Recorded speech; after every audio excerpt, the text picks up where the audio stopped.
Welcome back to my channel. I am your favorite mother of three, Bougie Vintage, and today's video is a get ready with me, kind of. Y'all know I ain't going nowhere. We in lockdown, honey. We in quarantine. Let me zoom in a bit because we're gonna start with the eyes today. When's the last time you guys saw me with this tape? Jesus. Oh, wind. Yes, it's giving. We're starting with our Urban Decay. Oh my, I'm gonna have to close the window. Girl, the wind and dried my... Let me see the wind and dried the eyeshadow primer. I can't. Hold on. I have a bone to pick with y'all, and I'm gonna get into it in a minute, but before I pick that bone, a few things have happened since the last time I filmed. One of those things being that DMX died, and like the day after he died was his wife's birthday, and I'm like, oh my god, I couldn't even believe it. Like, DMX is one of those rappers that you always were kind of rooting for because we've seen his struggle from the very beginning. I remember a few years ago when I watched his Iyanla interview, his episode of Fix My Life, I really just saw him in a different light. And anytime he gets posted on like Instagram or anything like that, I'm just rooting for him because, you know, he's very spiritual. But addiction is one of those things that will literally consume your whole entire life. It doesn't matter who you are, how old you are, you know, what race you are. Addiction is a disease, and he was suffering from it. That's why, like, even if you're in recovery, you're still considered an addict. A lot of the times it's not something that you can control. So I felt bad for his family when people were announcing that he was dead and he wasn't even dead. And I'm like, see, this is why people need to mind their business, okay? Because that must have been so hard for the family to deal with. And when I saw what was happening, it reminded me of my grandma, because my grandma, she wasn't an addict, but she was on life support before she passed. And she was pretty much brain dead. So the doctors were basically like, okay, well, y'all got to decide what you're gonna do. And obviously the decision was made, but that is such a hard decision to make. And I personally didn't get to go to my grandma's bedside because I had just moved to Ottawa at the time, and I couldn't make it back in time before they took her off life support, and she died shortly after that. I can only imagine people being on the internet and announcing that my grandmother had passed before she even passed. Like, they didn't even give her a chance, you know what I mean? And so I felt really bad for his family, because to deal with death in general is really hard, but then to deal with it in the public eye is even harder. To deal with any kind of situation in the public eye is really hard. So I really was feeling bad for his family, but I'm kind of happy that he's finally at peace, you know, because I feel like the industry really chews people up and spits them out. Like, we see it time and time again, especially with black entertainers. Like, they are not taken care of. They are just not taken care of. And a lot of people, especially from like DMX's era of rap, these are black people that are coming from poverty and the hood and the street. So it's like they're thrown into this industry that they have no idea what it's about. People are only in it for themselves, the people that are obviously higher ups. And then you make them millions of dollars. You make them billions of dollars. You only see a fraction of that. You have no idea how much the people at the labels are making. And then all of a sudden we just see a downward spiral of people becoming addicted to whatever they're addicted to. They lose so much in the process. And so that's why a lot of like artists are really, really depressed, because they go through all that and then have absolutely nothing to show for it. And it's really not fair. Other than that, the other person that passed away was Prince Philip. I always wondered, I really don't understand the monarchy, child, because I'm like, how is it that she is queen, you know? How is she queen but her husband is prince? Why isn't he king? Like, what? I would be like, no ma'am. You need to give me the king title. I ain't taking Prince. She's the whole queen and her husband is just Prince. But I guess you have to be born king.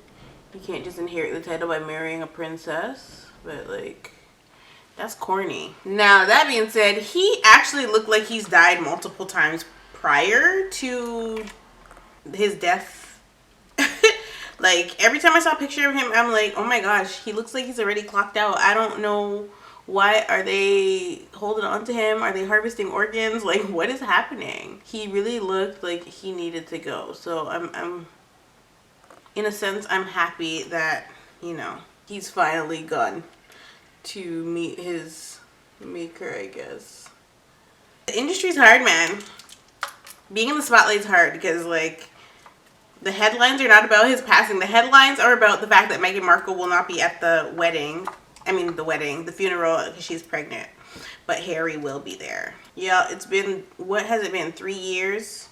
And this liner is still burning. This is one thing about colored liner is like, why does it burn and itch, man? Let's abolish that. There's no reason that it should be itching like this. Anyway, moving along, because I don't want to just be talking about death here. The bone I have to pick with y'all is that no one ever came to me and said, Bo, you need to watch Married at First Sight. And like, I'm really, really, really genuinely upset at you guys because it's so freaking good. Like, I could have been reviewing it. They got what, 12 seasons? You guys never said to me, but watch Married at First Sight. Now, if you've never seen Married at First Sight, it's exactly what it sounds like. You basically sign up for this show, and if you are successful in signing up, they will find you a match to be married, and you don't meet them until you get to the altar. Crazy concept, but I think it's actually brilliant. And they don't just throw you into it and you know, you get married and then you're on your own. No, they have a pastor and they have counselors there to kind of guide you because it's a weird situation to be in. Some of the couples on the show, you're like, what the hell? But then other couples, you're like, oh my god, they're so perfect. And so I actually started watching last season. I haven't even got to watch the new season yet, but from what I've been told, the new season is just a mess. I cannot wait to see it. Oh my god. But I'm watching last season, and obviously, you know, my favorite couple are Woody and Amani. Oh my god, they're like perfect for each other. And the other couple that I like is the quirky couple, which is Amelia and Bennett. Oh my gosh. So when I first started watching the show and I saw Woody, I was like, oh my god, he's so short. And obviously that's not something that he can help, but as soon as I saw him, I'm like, see, this is why I couldn't sign up for no dating show, because there is a height requirement when you're dating me. I'm so sorry. And that's just a preference thing, you know. But if you watch the show, you fall in love with Woody because, one, he's actually very attractive. He's just really short. But that obviously was not an issue, or is not an issue for his wife. And she's not that much taller than him. I don't even know if she's taller than him because anytime you see them like side by side, it's not like some drastic height difference. But originally when he came, he's on the show and his friend is also on the show. His friend, oh my god, why can't I remember his name? Karen and Miles. So his friend is on the show as well, and when we first get introduced to them, they're walking beside each other. And so I don't know if it's because Miles is really, really tall or because Woody is mad short, but them beside each other was like, it was giving Leprechaun, and I'm like, yeah, no. But personality wise, Woody is like the best. He's like a troublemaker. Like, he's definitely a troublemaker. But yeah, he's really adorable. Personality wise, definitely A1. He's attractive. And then Amani, she's beautiful. And then that's the black couple. that I'm like obsessed with. Then we have Bennett and Amelia, who are these two like super quirky people, and it's like I can't picture them with anybody but themselves.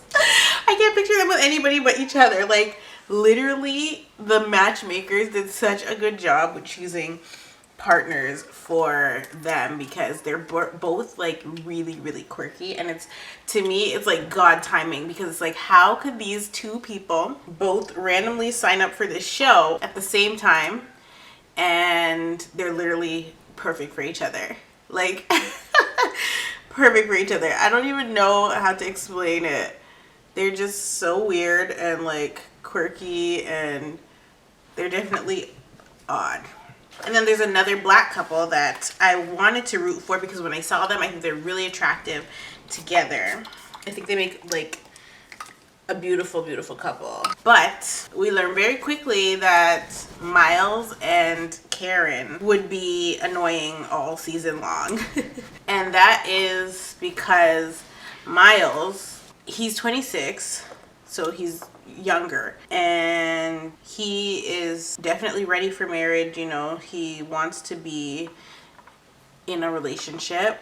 But Karen, I don't know why that lady signed up for the show. I like watching the show, and I get so irritated when I watch it. By the time the show airs, I think they're like been married for like a year by that time. So if they choose to stay together by decision day, which is usually 8 weeks after they get married, but because COVID happened during this filming of their season, they ended up having an extended time before decision day, which definitely weighed on the contestants of the show. Yeah, I wanted to root for them so badly, but like Karen is so annoying.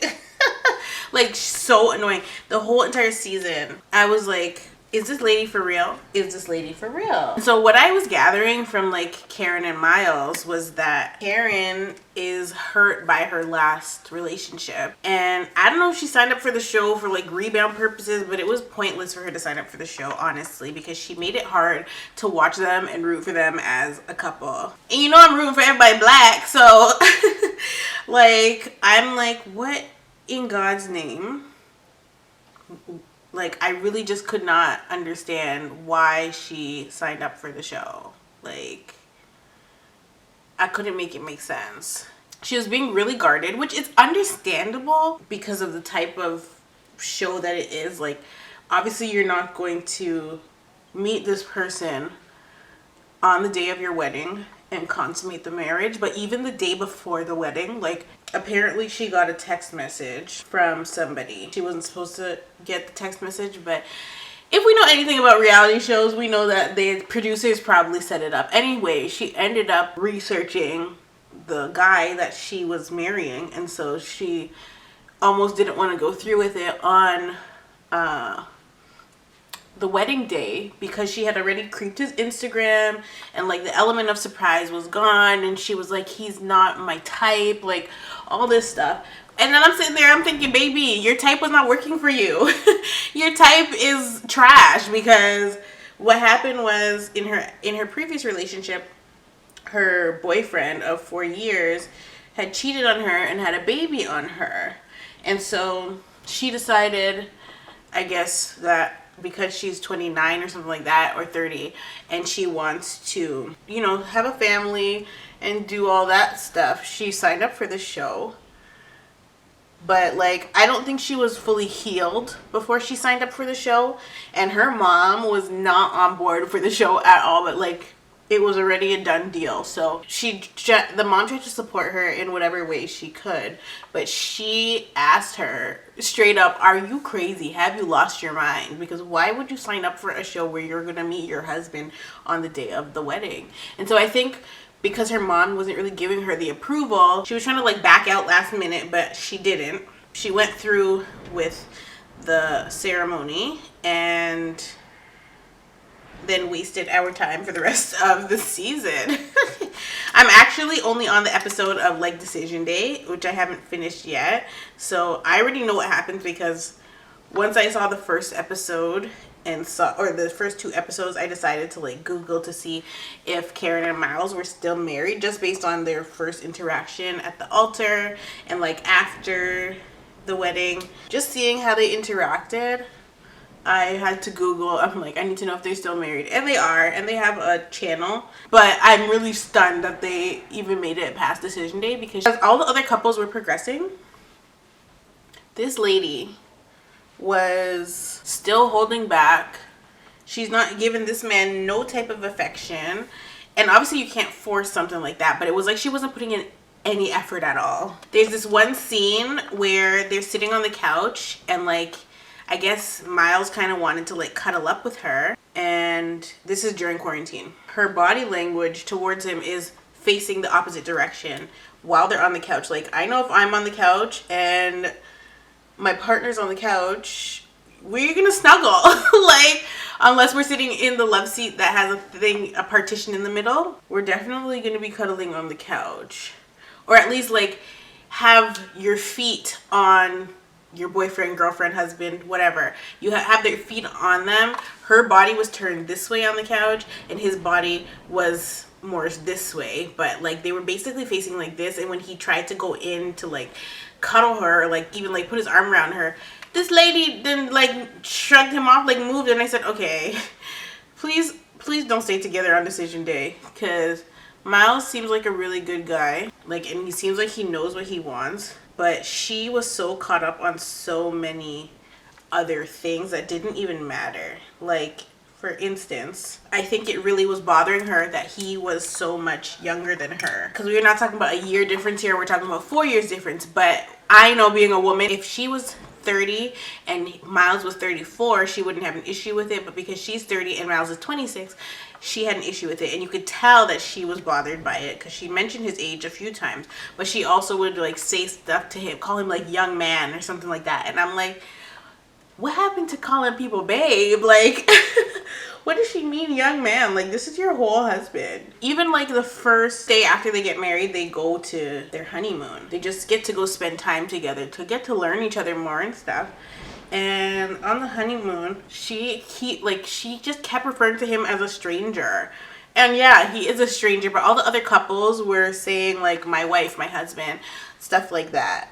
Even though I just met you, that like you're still my spouse. And she was not even trying to do none of that. I was like, get this lady off my damn TV screen. I have never in my life watched a show and been like, no, this person is not it. Okay, that's not true, because I watch Real Housewives, and every time, like, Kenya, like, no. Anyway, yeah, I was really trying to wrap my head around why this lady didn't sign up for this show. I'm like, no, she needs to go. We need to, like, do a recast for Miles. We need a better partner for him. Like, if I signed up for a show like that, which I obviously never freaking would in a billion years, I'm gonna go into it open. Like, she was so closed off, and she stayed closed off for, I'm on, what episode am I on? Like 12 or 13, and she is still closed off. Like, I just felt bad for Miles. Like, every effort he puts in, she's like questioning it. She's like questioning if this is really who he is, or if he's pretending, if it's gonna fade, and all these things. And I'm just like, just take it for what it is for now, and if you see it change, then you address it when it changes. You don't just assume it's gonna change, you know what I mean? Even when the pastor and those counselors talked to her, it was just like in one ear and out the other. At the altar, they were the only couple that didn't kiss on the lips. He actually asked her, like, can I kiss you? And he went in for a cheek kiss, which was the safe thing to do.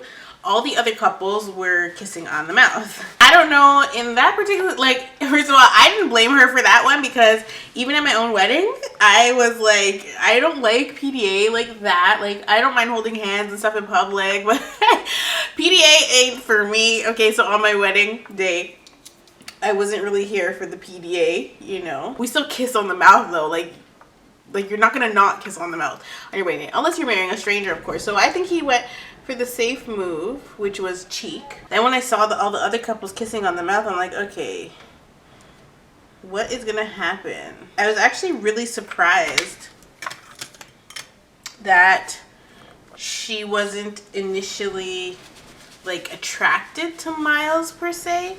Like, well, she said he wasn't her type, and I'm like, well, Miles is really cute. Like, he's thicker. He's a thick man, you know? He's not, like, super athletic or anything like that. But I thought he's attractive, so I was really surprised that she wasn't really feeling him like that. And then when I went on Twitter and, like, searched their names, all these girls are on Twitter, like, talking about how if she doesn't want Miles, they'll take him. And I'm like, oh my god, I cannot even freaking deal. People are so funny on Twitter. Anyway, she was like making a big deal out of how many shoes Miles had, which I didn't understand. I'm like, why is she making such a big deal out of how many shoes he has? Like, well, I think I was just being biased because I love shoes too, and I'm always buying shoes, even though I don't need them. And then all of a sudden, we go to her house and we look in her closet and we see she got shoes on shoes on shoes. And then I'm like, maybe it's because she's like, if she has a lot of shoes and he has a lot of shoes, there ain't gonna be no space in the closet.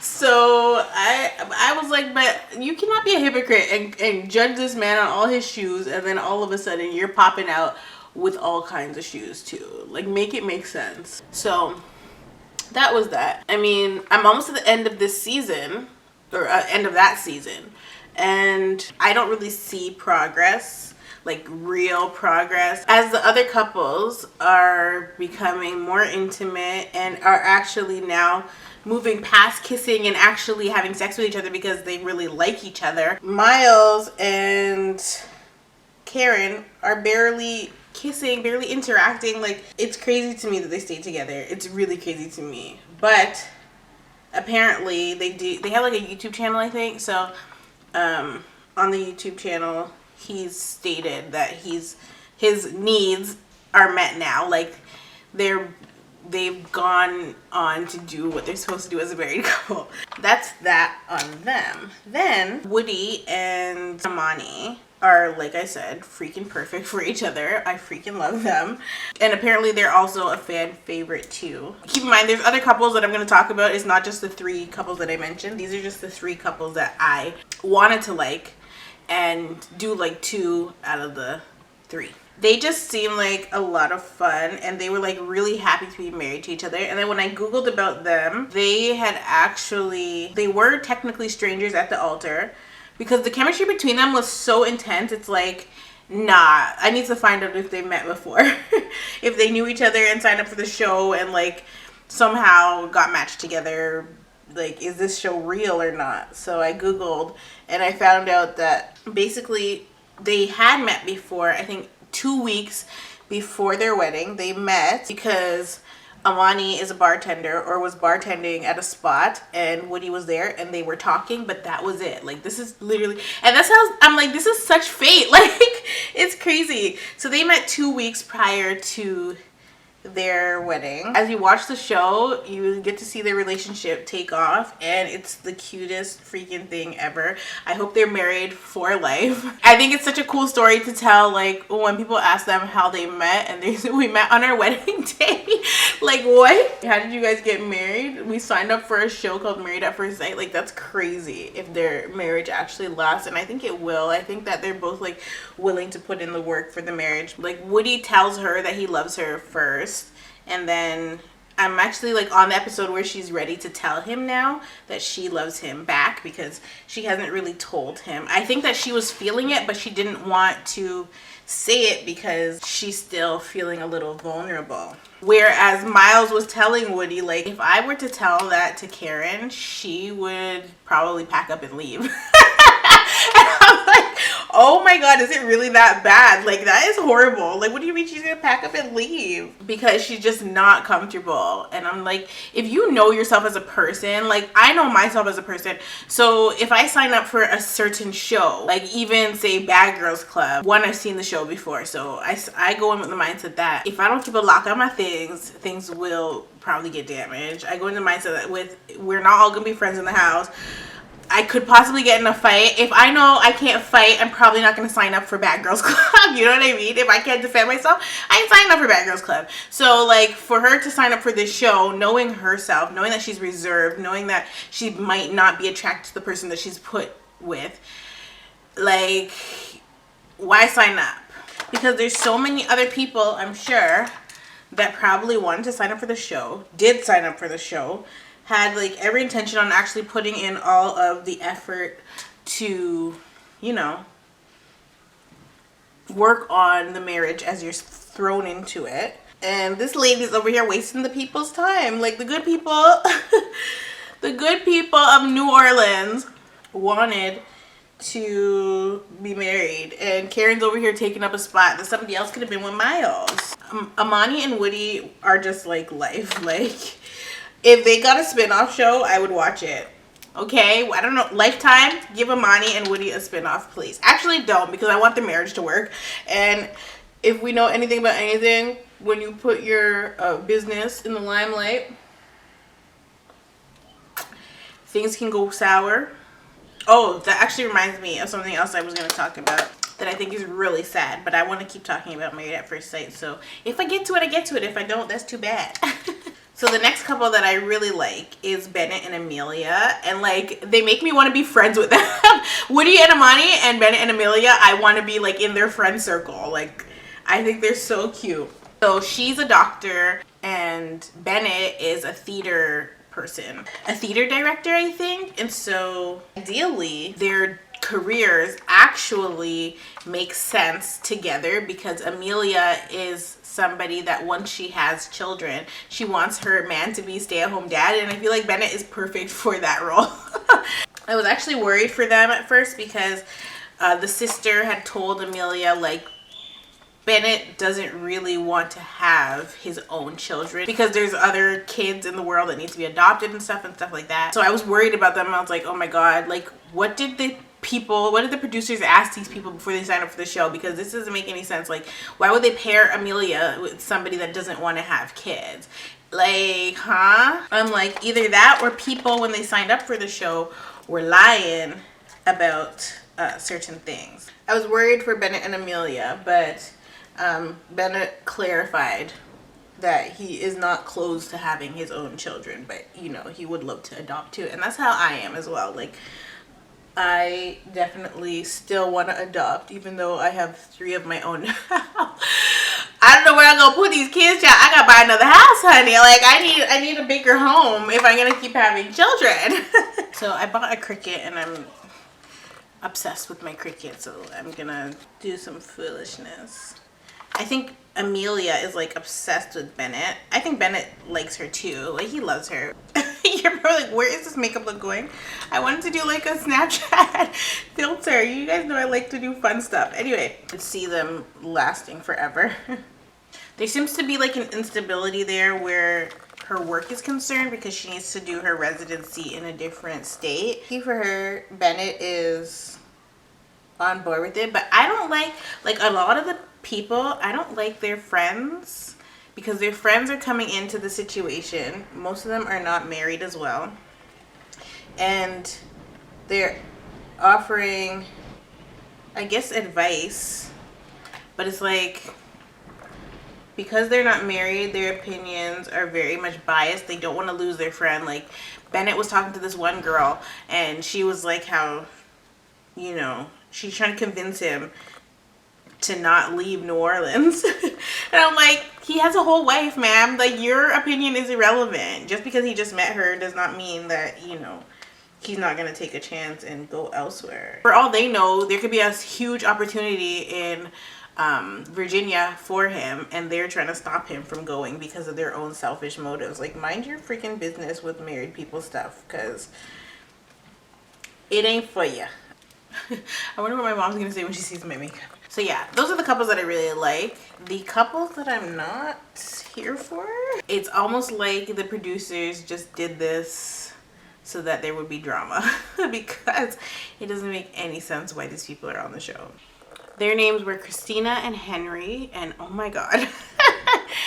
And then the one couple that didn't make it was, or didn't make it to decision day, was Brett and I don't even remember the lady's name. Brett and Olivia. And these two couples, guys, I could not even freaking deal. I was like, well, first of all, at the bachelor party, you could see that Brett was clearly not, you know, ready, because he was trying to flirt with other people at the bachelor party, the women that were there, inquiring about people's sisters. Like, I couldn't. And then we find out later that he ends up telling Olivia, his wife, that the last time he went on a date was 3 days before they got married, which they know 2 weeks in advance that they're going to be married. So that was definitely problematic. I guess he was trying to see if whoever he was going on a date with would progress into anything. And so that's why he went on the date. But like, he had a bad attitude, and I hated when he was on my TV screen. And then the same thing goes for Christina and Henry. But with Olivia and Brett, I feel like Olivia really wanted to make the relationship work, and Brett was like giving mixed signals. But he was another person I'm like, why did you sign up for the show? Because clearly, like, and then I was confused as to why they paired them together, because Brett is the serial dater. He dates a lot of people, and he's like a bachelor. And then Olivia hasn't dated anybody in 3 years. And so they matched those two people together, and I was like, I don't know if that's gonna work. I know opposites attract, but I'm not sure if they're that attracted to each other. So then they didn't have like a real physical connection either. And anytime like they were talking about intimacy, Brett was like, oh, I want to keep that private. Like, I don't want to discuss that. Why did you sign up for the show? Then the other couple, Christina and Henry Chow, these two, they will make your head spin. They'll make your head hurt. Henry is really awkward, and you know, he doesn't even make eye contact. Like, he didn't even really want to be present at the wedding. He wanted the wedding to go like that. Like, he told the officiant, just hurry up and read through everything, I guess, so he could just get it over with. Whereas Christina, she was being a bridezilla, and very much reminding me of Queen Victoria from Bachelor.